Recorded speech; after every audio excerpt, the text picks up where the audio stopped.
1절로 17절 말씀 833면 834면 한 절씩 말씀 받겠습니다. 내 마음에서 좋은 말이 넘쳐 왕에 대하여 지은 것을 말하리니 내 혀는 필개기의 붓과 같도다. 왕은 인생보다 아름다워 은혜를 입술에 머금이니 그러므로 하나님이 왕에게 영영이 복을 주시도다. 능한 자여 칼 허리에 차고 왕의 영화와 위엄을 입으소서. 왕은 진리와 온유와 공의를 위하여 위엄 있게 타고 승전하소서. 왕의 오른손이 왕에게 두려운 일을 가르치니이다. 왕의 살이 날카로워 왕의 원세 염통을 뚫으니 만민이 왕 옆에 엎드러지는도다. 하나님이여 주의 보좌가 영영하며 주의 나라의 홀은 공평한 홀이니이다. 왕이 정의를 사랑하고 악을 미워하시니 그러므로 하나님 곧 왕의 하나님이 즐거움의 기름으로 왕에게 부어 왕의 동료보다 승하게 하셨나이다. 왕의 모든 옷은 모략과 침향과 육계의 향기를 있으며 상하궁에서 나오는 현악은 왕을 즐겁게 하도다. 왕의 기비 중에는 열왕의 딸이 있으며 왕후는 오빌의 금으로 꾸미고 왕의 우편에 서도다. 딸이여 듣고 생각하고 귀를 기울일지어다. 내 백성과 아비집을 잃어버릴지어다. 그러하면 왕이 너의 아름다움을 사모하실지라. 저는 너의 주시니 너는 저를 경배할지어다. 두루의 딸이 예물을 드리고 백성 중에 부한 자도 내 은혜를 구하리로다. 왕의 딸이 궁중에서 모든 영화를 누리니 그 옷은 금으로 수놓았도다. 수놓은 옷을 입은 저가 왕께로 인도함을 받으며 시종하는 동무 처녀들도 왕께로 이끌려갈 것이라. 저희가 기쁨과 즐거움으로 인도함을 받고 왕궁에 들어가리로다. 왕의 아들들이 왕의 열조를 계승할 것이라. 왕이 저로서 온 세계의 군왕을 삼으리로다. 내가 왕의 이름을 만세에 기억해야 하리니 그러므로 만민이 왕을 영영히 찬송하리로다. 아멘. 기도하겠습니다. 고마우신 아버지 하나님 감사합니다. 한동안 동안도 여러 가지 일들이 많이 이 땅에 일어났지만 또 저희들을 사랑하셔서 품 안에 품어주시고 또 저희 복된 자리에 불러주시니 감사합니다. 오늘도 특별히 저희들 주님을 또 사모해서 모였고 또 주님을 사랑하게 모였습니다. 이 한사 또 말씀을 통해서 은혜를 공급해 주심으로 또 한 주간도 말씀 붙들고 주와 동행함으로 승리의 삶을 이어갈 수 있도록 함께하여 주시옵소서. 떠나가지 못한 특별히 선물을 기억해 주셔서 은혜 가운데 회복되어지게 하시고 강건케 하셔서 더욱 하나님 주님의 도우심으로 능력으로 함께함으로 남은 생도 일상의 삶을 살아갈 수 있도록 믿음의 삶을 이어갈 수 있도록 함께하여 주시옵소서. 이 한산도 주님께서 많이 치니 영광을 거두어 주시옵소서. 예수 그리스도 이름으로 감사하며 기도 올리옵나이다.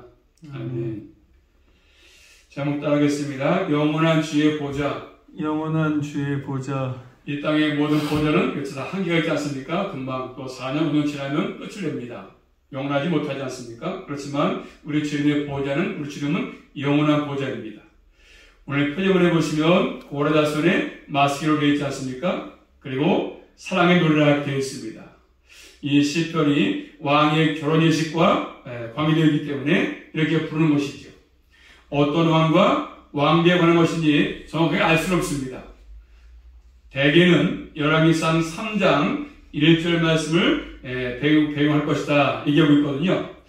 자, 오늘 말씀 보시면 열왕기 3장에 보시면 솔로몬이 이제 애굽의 바로의 딸을 그래서 이집트의 왕과 혼인관계를 맺었어요. 혼인관계를 맺어가지고 그 애굽의 왕의 딸을 데려다가 자기 집에다가 지금 두고 있거든요. 그래서 솔로몬이 이집트의 왕과 혼인관계를 맺어가지고 이집트 왕의 딸을 데려다가 맞이해가지고 다윗성에 데려다가 두었습니다. 이런 것들이 열왕기상 3장 1절에 쭉 나와 있습니다. 그러니까 결국 솔로몬의 결혼식과 관계된 것으로 보고 있습니다. 그렇지만 정확하게는 알 수 없습니다. 어쨌든 내용은 왕의 결혼예식과 관계가 있습니다. 왕의 결혼예식. 첫 번째 왕의 영화와 위엄을 말씀하시는데 1절 말씀 보시면 본문은 자신을 소개하지 않습니까? 1절입니다. 내 마음에서 좋은 말이 넘쳐 왕에 대하여 지은 것을 말하리니 내 혀는 필객의 붓과 같도다. 자, 시인은 자신을 소개하는데 자신의 혀는, 그래서 내 혀는 글솜씨가 뛰어난 뭐가 있습니까? 서기관의 붓 같다. 필객의 붓 같다. 필객. 예, 필객. 글을 잘 쓰는 사람이지 않습니까? 서기관의 붓 같다. 자신은 글솜씨가 아주 탁월한 사람으로 소개합니다. 그 솜씨로 왕을 위해서 좋은 말을 지었지 않습니까? 왕을 위해 좋은 말을 지었습니다. 좋은 말은 왕의 결혼과 관련해서 하는 말인데, 물론 하나님의 뜻을 따른 말이에요. 하나님의 뜻을 따른 말이 아니겠습니까? 왕을 세우신 하나님의 뜻이 무엇인가를 얘기하고 있는 말입니다. 자, 그러면서 2절부터 8절 말씀은 왕의 영화와 위엄을 말씀하죠. 왕의 영화, 위엄. 이 왕은 지금 신랑으로 분양하고 신랑? 예, 신랑으로 분양하고 있어요. 신랑. 2절에 왕은 다른 사람보다 아름답다, 탁월하다 얘기합니다. 왕은 신랑으로 얘기하는데 신랑, 왕은 다른 인생보다 사람보다 아름답고 탁월하다 얘기하고 있습니다. 그렇기 때문에 그 입술에 은혜를 머금고 있다. 입술에. 왕의 입에 머금고 있어야 하는 것은 은혜이자 은혜. 왕의 입에 머금는 것은 은혜이자 은혜. 그래서 그 입에 은혜가 있다. 자비가 있다고 말씀합니다. 그러므로 하나님께서 왕에게 영영이 복 주신다. 복을 줄 것이다 말씀하고 있습니다. 또 3절 말씀 보시면 능한 자여 말씀하죠. 용사여 부르고 있으면 능한 자다. 왜냐하면 칼을 허리에 차고 있고 왕의 영화와 위엄을 입을 것이다 말씀하고 있습니다. 자, 왕은 지금 영화와 위엄이 있어야 된다고 말씀하죠. 왕은 영화에 있어야 될 것이고 위엄이 있어야 되는 것입니다. 뭘 위해서입니까? 어떻게 할 때 이 영화와 위엄이 나타나겠습니까? 4절 말씀 보니까 나타나지 않습니까? 자, 어떨 때 왕에게 왜 영화가 필요하고 위엄이 필요한지를 말씀하지 않습니까? 또 어떨 때 영화와 위엄이 나타나는 것인지 4절 말씀 보겠습니다. 한번. 왕은 진리와 온유와 공의를 위하여 위엄 있게 타고 승전하소서. 왕의 오른손이 왕에게 두려운 일을 가르치니이다. 왕이 위엄을 세우는 이유가 뭐겠습니까? 이유는 하나님의 언약을 쓰는 왕으로 언약을 쓰는 왕이기 때문에 마땅히 해야 할 일이 뭐겠습니까? 그리고 왕은 진리가 필요하고 온유가 필요하고 공의를 위해서 필요한 것이지 않습니까? 그러므로 왕은 이런 것들이 필요합니다. 진리를 세우고 온유와 공의를 세우는 것들이 필요합니다. 그래서 왕의 위엄은 진리와 온유와 공의를 행하는 데서 잘 드러나지 않겠습니까? 그래서 왕은 다른 것이 필요한 것이 아니라 진리를 드러내고 온유해야 되는 것이고 공의의 통치를 해야 되는 것이 왕의 할 일입니다. 그래서 진리와 온유와 공의, 이것은 율법병신을 의미하지 않습니까? 율법병신. 그래서 이 진리와 온유와 공의를 바르게 세우기 위해서는 왕은 위엄을 세우는 게 필요합니다. 왕이 해야 할 일을 잘 말씀해 주고 있습니다. 그래서 진정한 왕은 이런 것들을 하는 것입니다. 진리, 그 다음에 온유, 공의. 자, 그리고 5절 말씀을 보시면 왕은 또 왕의 살은 날카로워서 왕의 원수의 염통을 뚫었다고 말씀하지 않습니까? 그래서 만민이 왕 앞에 엎드려진다 이렇게 말씀하십니다. 그리고 왕의 승리를 얘기하는 것이죠. 왕의 승리를 지금 기원하고 있지 않습니까? 자, 그러면서 또 이 왕은 6절 말씀 보시면 자, 보좌와 홀 말씀하죠? 규. 자, 이 홀은 왕이 가지고 있는 지팡이. 왕이 가지고 있는 지팡이입니다. 홀, 규. 왕의 통치권을 표시하는 도구죠. 지팡이. 그래서 주의 보좌는 영영하며 주의 나라의 홀은 공평하다 말씀하고 있습니다. 그리고 6절 말씀이니까 이 왕에게 하나님 부르죠. 하나님 주 높은 칭호를 지금 쓰고 있습니다. 왕이 하나님이라는 뜻이 아니고 왕이 하나님을 대리해서 다스린다 그런 것 포함되어 있습니다. 결국 이스라엘 백성은 하나님의 언약 백성이기 때문에 그 나라를 통치하는 왕을 말씀하죠. 왕을 대신해서 하나님의 대리자를 말씀합니다. 이 말씀이 율법에 보니까 재판장의 뜻이 포함되어 있어요. 재판장. 구약에 보시면 그래서 이 재판장 이스라엘 백성의 대표해서 재판하는 왕 하나님을 대리해서 일하기 때문에 그런 것입니다. 재판장, 왕. 그렇기 때문에 주의 보좌는 영영하다. 이 말씀은 구약성경 사무엘하 7장 16절만 관계에 있거든요. 자, 사무엘하 7장 16절 말씀 보겠습니다. 한번. 사무엘하 7장 16절. 주의 보좌는 영영하다고 한 것은 사무엘하 7장 16절 내 집과 내 나라가 내 앞에서 영원히 보존되고 내 위가 영원히 견고하리라 하셨다 하라. 자, 내 집과 내 나라가 내 앞에서 영원히 보존되고 내 위가 영원할 것이다. 또 견고할 것이다 말씀했습니다. 그 말씀하기 전에 왜 보시면 사무엘 7장 13절 말씀 보시면 그의 나라가 왕위를 영원히 경쾌할 것이다. 그 말씀하시고 16절에 말씀하신 것이거든요. 그리고 이번 말씀은 다윗 가문을 말씀, 다윗 가문. 다윗의 가문은 영원할 것이다. 그리고 메시아를 말씀하죠. 메시아를 예언할 말씀입니다. 그 나라가 공평한 통치할 것이고 어려운 통치가 이룰 것이다 말씀하죠. 메시아. 다윗의 가문, 예수 그리스도. 자, 그러면서 이 왕은 영영한 왕이신데 뒤에 보좌가 영영한데 10절 말씀이니까 왕은 정의를 사랑하고 악을 미워한다고 얘기하고 있습니다. 그렇기 때문에 공평한 통치를 할 수 있는 것이지 않습니까? 정의를 사랑하기 때문에 악을 미워하기 때문에 의가 거는 나라 되도록 할 것입니다. 의가 거는 나라. 그러므로 하나님께서는 즐거움의 기름을 부어서 다른 동료보다 뛰어난다고 말씀을 뛰어난다. 이 기름은 왕으로 세울 때 붓는 기름보다는 결혼할 때 바르는 기름인 것 같습니다. 이 기름을 즐거움의 기름이다 말씀하고 있어요. 즐거움의 기름이다. 그러므로 본문 말씀 6절, 7절 말씀이 신약 가서 보시면 히브리서 1장 8절 9절에서 인용했거든요.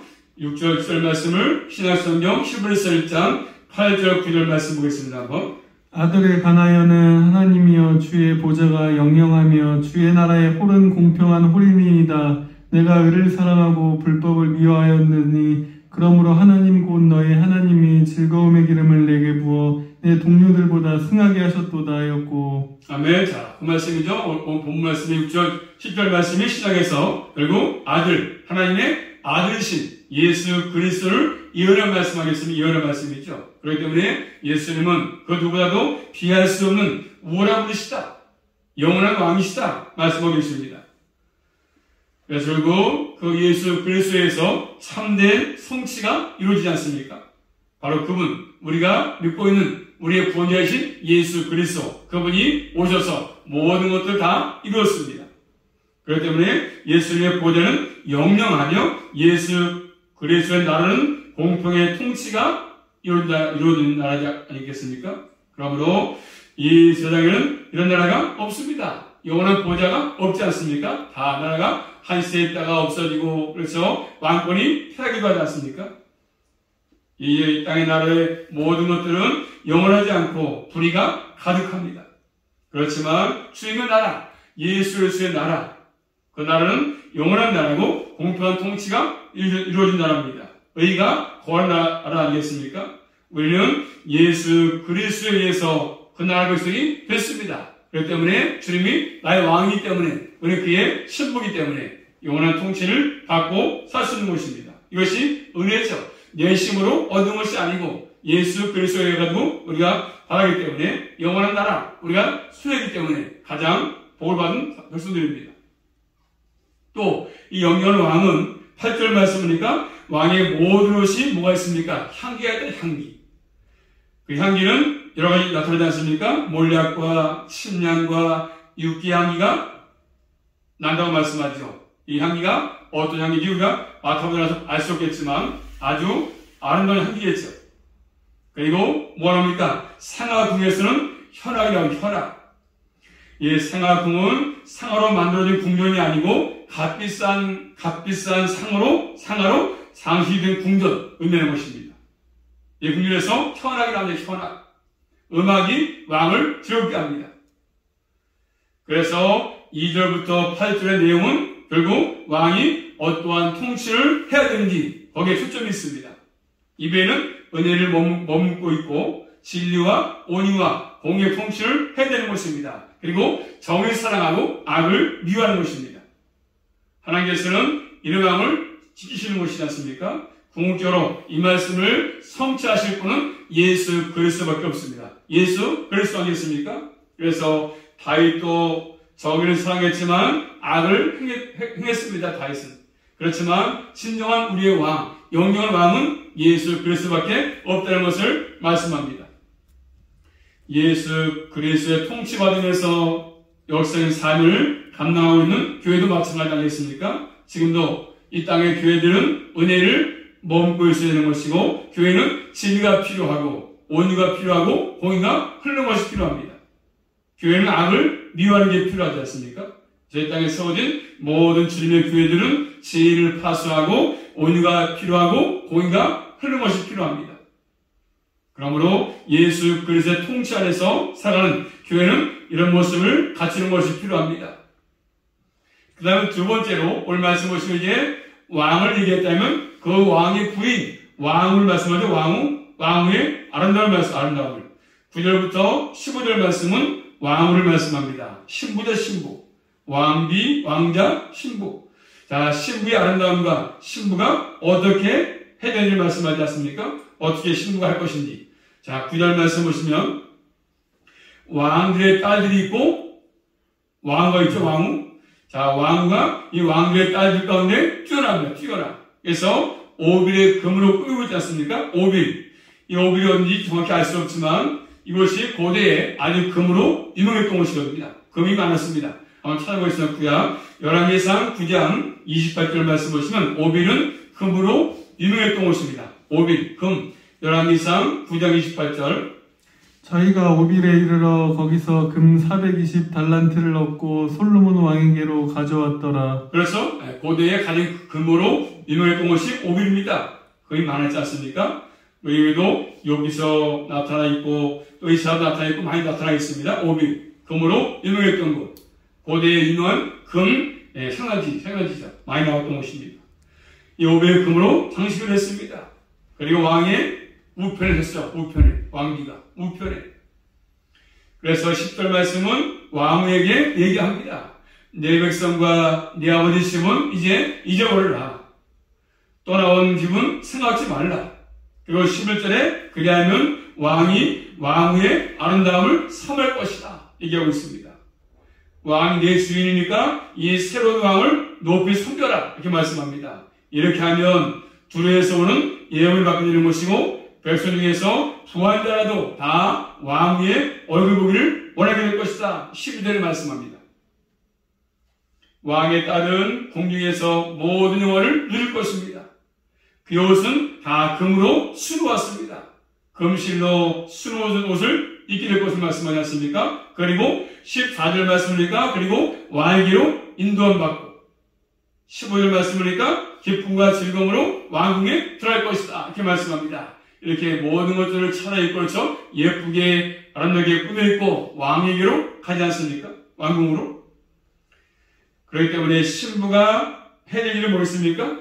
왕을 위해서 존재하지 않습니까? 왕비는 왕을 위해 존재합니다. 이제 과거에 살던 삶의 터전은 잊어버리고 이제부터는 신랑을 위해서 존재합니다. 신랑을 위해 존재하지 않습니까? 우리가 신부니까 우리도 이 땅에 존재하는 것은 누구를 위해서입니까? 신랑이신 주님을 위해서 존재하지 않습니까? 신랑을 위해서 아름다운 옷도 입고 기쁨과 즐거움으로 나가는 것입니다. 자, 이 말씀을 가지고 신약성경 요한계시록 19장 9절 말씀이니까 어린 양의 혼인잔치를 말하는 데 있지만 조금 멀리 있는 것을 갖고 그 말씀은 어쨌든 6절 7절 말씀은 하나님의 아들이신 예수 그리스도를 의미하기 때문에 오늘 말씀은 결국 왕과 왕비의 얘기를 다루는 것입니다. 신부의 아름다움. 그러므로 신부는 항상 왕을 위해서 이 땅에서 아름답게 꾸미고 단장하는 게 필요합니다. 어린 예수님의 신부이기 때문에 이 땅에서 아름답게 꾸미는 것들이 필요하지 않겠습니까? 그래서 잘 꾸미고 어떻게 신부가 살 것인가를 잘 말씀해 주고 있습니다. 그러므로 신부는 그 아름다움을 신랑이 왕에게 드리는 게 필요합니다. 참된 상여들을 부르는 것들이 필요합니다. 우리 모두는 이 예수님의 신부로서 잘 아름답게 꾸며서 신랑에게 칭찬받고 인정받는 그 신부로서의 삶을 잘 살아갈 수 있기를 주님의 이름으로 축복합니다. 마지막 세 번째입니다. 마지막 축가를 말씀하시는데 마지막은 16절부터 16절 말씀은 축복합니다. 축복의 노래입니다. 자, 16절 말씀 볼까요? 16절입니다. 왕의 아들들이 왕의 열조를 계승할 것이라. 왕이 저희로 온 세계의 군왕을 삼으리로다. 왕의 아들들이 태어나서 아들들이 온 세상의 통치자가 되고 군왕이 되기를 복을 빌고 있습니다. 그러면서 시인은 자신의 글로 왕의 이름을 만세에 기억하게 하겠다. 만민이 왕을 영원히 상속할 것입니다. 얘기하고 있습니다. 우리가 신부로서 그렇죠. 신부가 우리 신랑이신 예수님을 잘 소개해서 만민에게 전파해서 영원히 만민들이 모든 백성이 주님을 찬양할 수 있도록 하겠다는 것입니다. 만세에 기억되는 왕으로 남는 것이죠. 만세에 기록되는 왕으로 남는 것. 그리고 하나님 말씀대로 계속해서 왕위가 계승되는 것. 이건 참 큰 축복입니다. 딱 끊이지 않고 계속 왕위가 계승되는 것. 이 얘기는 단순히 왕위만 이어지는 것이 아니라 이미 앞에서 말한 것처럼 왕이 해야 할 일. 왕은 은혜가 필요하고 진리와 오의와 공의가 있는 통치해야 되는 것이고 그 나라가 계승될 때 그렇죠. 이런 멋진 나라가 되는 것이죠. 의의 나라가 되는 것입니다. 세상 나라의 사명이 그들에게 감동되는 것입니다. 자, 우리 모두는 이 말씀을 꼭 기억하시면서 남은 생도 영원한 나라를 바라보시면서 신부로서 잘 단정하고 꾸며서 주 앞에 가는 그날까지 궁에 들어가는 그날까지 믿음의 삶을 신부의 삶을 잘 살아갈 수 있기를 주님의 이름으로 축복합니다. 기도합니다. 살아계신 아버지 감사합니다. 오늘도 또 시편 말씀을 통해서 아버지 또 왕과 왕비에 대해서 말씀하는데 예수 그리스도 우리의 왕이시고 우리의 신랑이시고 우리의 신부입니다. 우리가 이 땅에 사는 동안에 신부로서 단정을 잘하게 하시고 향기가 풍년하게 하셔서 왕궁에 들어갈 때 그 왕으로부터 신랑으로부터 잘했다 칭찬받고 인정받는 믿음의 삶을 잘 살아갈 수가 있도록 우리 모두에게 함께해 주시옵소서. 잘 단장할 수 있도록 인도하여 주시옵소서. 예수 그리스도 이름으로 감사하며 기도 올리옵나이다. 아멘.